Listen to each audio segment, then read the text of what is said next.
नमस्कार। आप सुन रहे हैं द बॉलीवुड रेडियो और मैं हूं आपके साथ आकाश। दोस्तों, आज के इस पॉडकास्ट में बात सदाबहार एक्ट्रेस रेखा की। निर्देशक दुहाल गुहा पहले राजेश खन्ना के साथ दुश्मन साल 1972 और फिर धर्मेंद्र शत्रुघ्न सिन्हा के साथ दोस्त साल 1974 में बना चुके थे और दोनों फिल्में कामयाब रही थी और अब वो कुछ अलग करना चाहते थे। 80 का दशक है। गुहा ने दो अनजाने बनाने का फैसला किया जो कि साल 1976 में रिलीज हुई। ये फिल्म निहार रंजन गुप्ता की बंगाली कहानी रात्रिर यात्री पर आधारित थी। ये एक महत्वाकांक्षी लड़की की कहानी थी जिसके बड़े ख्वाब हैं, मगर उसकी शादी एक मिडिल क्लास क्लर्क से कर दी जाती है। उसके पति का अमीर दोस्त उस पर डोरे डालता है और फिर दोनों मिलकर पति को चलती ट्रेन से धक्का दे देते हैं, लेकिन पति बच जाता है और बदला लेने के लिए एक पहचान बदलकर वापस आता है। अमिताभ बच्चन को पति का लीड रोल निभाने के लिए साइन किया गया और उसके अमीर दोस्त के लिए प्रेम चोपड़ा को चुना गया। हीरोइन का किरदार नेगेटिव था, नकारात्मक शेड्स लिए हुए था। अगर पारंपरिक हिंदी हीरोइन से तुलना करें तो ये एक विलन का किरदार था और इस रोल के लिए पहले शर्मिला टैगोर और मुमताज से बात की गई, लेकिन दोनों ने इमेज खराब होने के डर से ये रोल ठुकरा दिया। फिर रेखा से बात हुई। कहानी सुनने के बाद रेखा भी घबरा गई और दुलाल गुहा से बोली, दादा ये तो वैम्पिश जैसा है, खलनायिका जैसा रोल है। गुहा ने समझाया कि फिल्म का किरदार, मुख्य किरदार उन्हीं का है, यानी कि रेखा का है।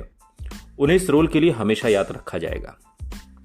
काफी देर तक गुहा समझाते रहे तो आखिरकार रेखा मान गई और इसकी एक वजह शायद ये भी थी कि अब तक किसी ने उनके किसी रोल के आयाम की इस गंभीरता से चर्चा कभी की नहीं थी। अब तक बस उनका नाम हीरो को रिझाने, उनका काम और नाच गाने तक ही एक तरीके से सीमित था, जिसके लिए निर्देशक उन्हें स्क्रिप्ट तक इस तरह से नहीं सुनाते थे जैसे गुहा ने सुनाई। नेगेटिव शेड्स के बावजूद रेखा को लगा कि ये रोल मजबूत है। ये बड़ा रिस्क था। हो सकता था कि दर्शक इस फिल्म को नकार दें, लेकिन यह भी मुमकिन था कि ये किरदार निभाने के बाद उनकी तारीफ हो और उन्हें वो सम्मान हासिल हो जाए जो एक एक्ट्रेस के तौर पर उन्हें अब तक मिला नहीं था। सो रेखा ने हाँ कर दी। उस समय वैसे भी रेखा बकवास बी ग्रेट फिल्में ज़्यादा कर रही थीं। वो मैं नहीं, जोरो, दफ़ा, 302 जैसी फिल्में से वैसे भी उनका कोई खास भला होने वाला उन दिनों था नहीं। बड़ी फिल्में जैसे फिरोज खान की धर्मात्मा में फिल्म की दूसरी स्टार हेमा मालिनी पर ज़्यादा फोकस किया गया था। फिल्म के दो मशहूर गीत क्या खूब लगती हो या फिर तेरे चेहरे में वो जादू है, ये भी हेमा मालिनी पर ही फिल्माए गए थे। और यहाँ तक कि रणधीर कपूर की धर्म करम साल 1975 में आई थी। इसमें भी कैमरा राज कपूर, रणधीर पर ही ज़्यादा फोकस रहा। दो अनजाने में रेखा को वो संभावना नजर आ रही थी जो उन्हें एक सीरियस अदाकारा के तौर पर कुछ सम्मान दिला सके। तो क्या हुआ अगर रोल नेगेटिव है, रेखा ने सोचा। फिल्म में रेखा के को स्टार अमिताभ बच्चन इस समय तक इंडस्ट्री में छाए हुए थे। जंजीर और दीवार के बाद वो नए सुपरस्टार बनकर उभरे थे और राजेश खन्ना का एक तरीके से ढलान था। इसके अलावा वो जया के पति भी थे, जया जिन्हें रेखा दीदीबाई कहती थी। अब तक पूरी इंडस्ट्री में अमिताभ के पेशेवर रवैये और अनुशासन के चर्चे थे और कहा जाता था कि वो कभी शूटिंग के लिए 1 मिनट भी देरी से नहीं पहुंचते। ये हिंदी फिल्म इंडस्ट्री में बहुत बड़ी खासियत मानी जाती थी। आमतौर पर गॉसिप मैगजीन में फिल्म स्टार्स के नखरे और नेगेटिव स्टोरी सुर्खियां बनती थी। रेखा का नाम बार बार ऐसी वजहों से प्रेस में छाया रहता था। समय की पाबंदी और करियर को लेकर पेशेवर रवैया। अमिताभ जहां इन बातों के लिए मशहूर थे, वहीं ऐसी बातों को रेखा से जोड़कर कभी नहीं देखा गया। दो अनजाने की पूरी यूनिट अब दोनों के टकराव का इंतजार कर रही थी, लेकिन जो हुआ वो हैरान करने वाला था। वक्त के पाबंद, बेहद पाबंद अमिताभ सेट पर हमेशा समय से पहुंचते। वो आकर अपनी लाइनें याद करते, सीन के रिहर्सल करते और निर्देशक के साथ अपने किरदार पर चर्चा करते। उनका पेशेवर रवैया सिर्फ शूटिंग पर ही नहीं, इसके बाद भी जारी रहता।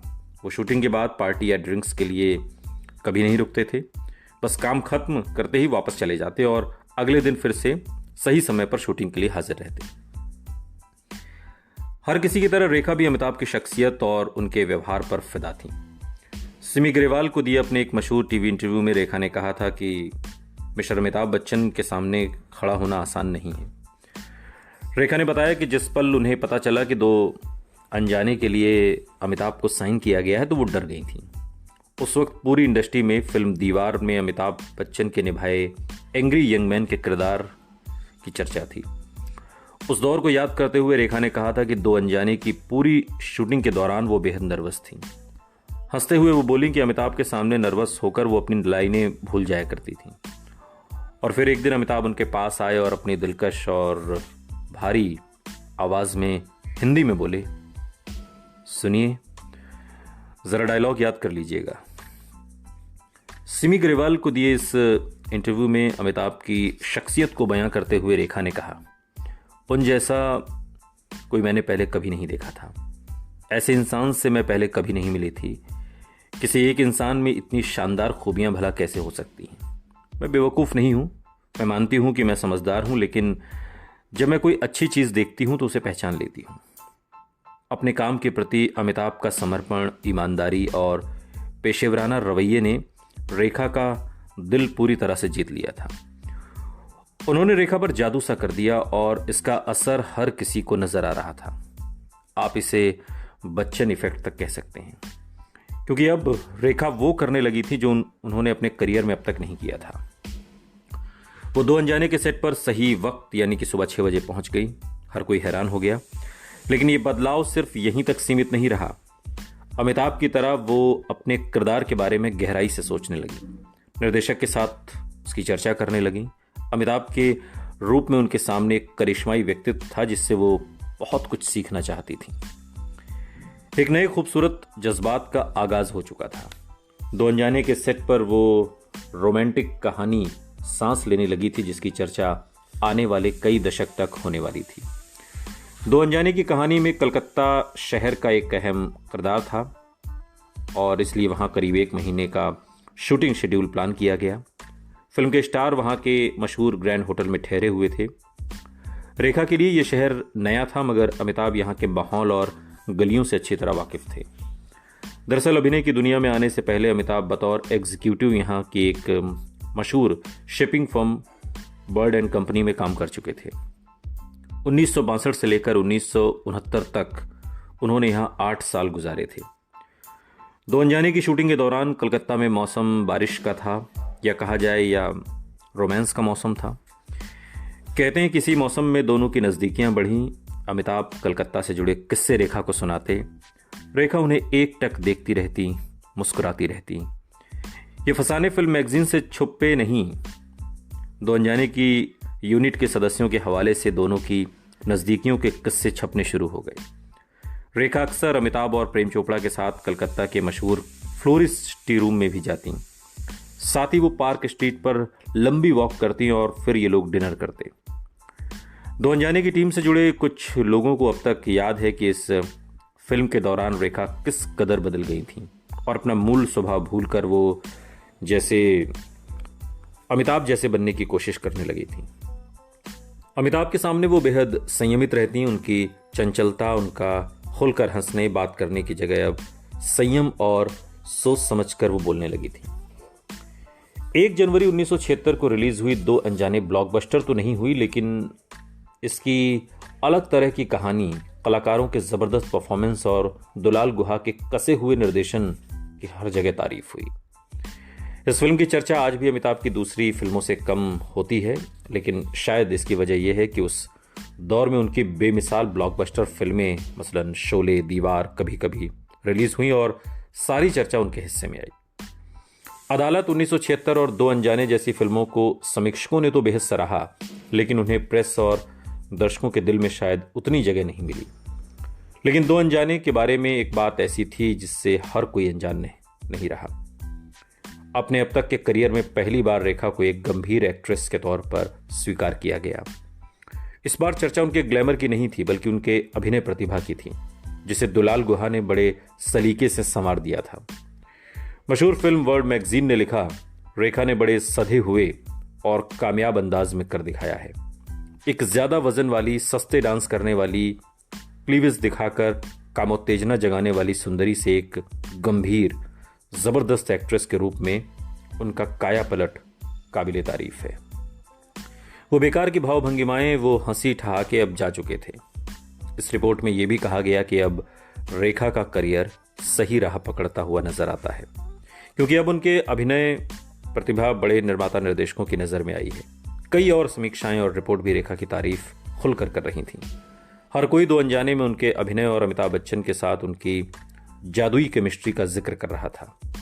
रेखा के साथ ऐसा पहले कभी नहीं हुआ था। बस ये एक फिल्म और रेखा को पहली बार सम्मान मिलने लगा। सम्मान, इज्जत, वो इज्जत जो वो बचपन से तलाश रही थी।